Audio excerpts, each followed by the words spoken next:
When fishing a trestle in Lake Pontchartrain, it's very similar to the causeway in Mandeville and the ways to fish it and the techniques how to fish it. But there are some very slight differences that can make a very big difference throughout your day of fishing on the trestle. I would say the most important thing, or the main difference between the trestle and the causeway, is the trestle, you're going to have a lot bigger tide that's going to flow through the bridge. Unlike the causeway, it's a very stagnant kind of tide. Today we got a very hard, well, not very hard, a moderate falling tide. As you can see, it's breaking off the bridge pilings. And falling tide, that means it's moving from the west to the east. Now you don't have to fish on the eastern part of the bridge, but you want to start by fishing. If it's a falling tide, you want to position your boat on the eastern part of the bridge and make your first few drifts casting into the current, working it back with the tide instead of the opposite where you're working it against it. Today we're going to be fishing a 3-inch key lime hybrid. It's like a light aqua color, and we have it attached to a 3/8 ounce jig head. The heaviness of the jig head is much more important than the actual lure, because the most important thing at fishing out here in the lake is getting your bait to the bottom. You can really fish with whatever bait you're most comfortable with and your confidence is at, but don't put it on an 1/8 ounce or something light to where you're not getting your lure down to the bottom. You want to have a good heavy jig head to where the bait's going to get to the bottom most of the time.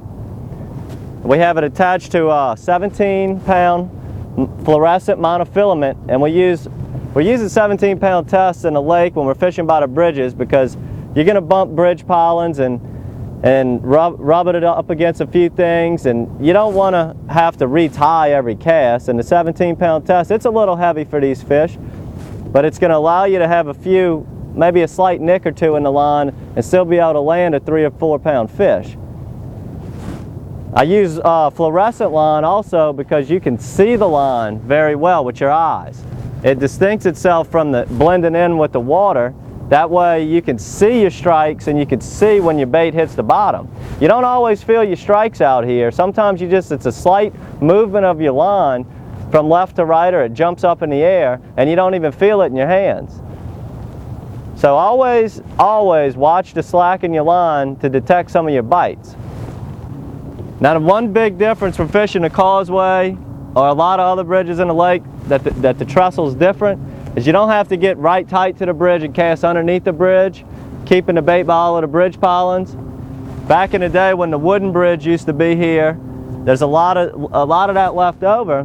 So if you cast under the bridge, you're gonna lose so many jig heads it won't even be worth the fish you catch. So what we do, we get relatively tight sometimes and make short casts, or we get way off and make longer casts depending on how close or far away from the bridge the fish are that particular day. Now let's talk about gear. Let's talk about rods and reels and the correct ones to use when fishing the trestle area in Lake Pontchartrain. On the reel, you just want to use a medium-sized reel. I prefer a bait caster, but spinning reels are fine too. And on the rod, you want to use a high modulus graphite rod, a very sensitive rod. That way you can feel the slight taps in the lake when the fish bite. It can be very hard to feel the bite sometimes, so you want to spend the extra money and go ahead and get you a good quality rod. I like a 6 to a 6.5 foot rod, medium with a fast tip.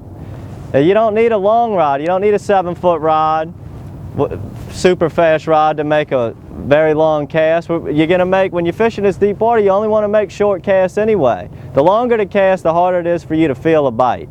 So go with a 6 to 6.5 foot rod, make short casts, and be in total control of what you're doing with that lure on the bottom. You'll feel everything when the fish breathes on it. You're going to feel it with this kind of equipment.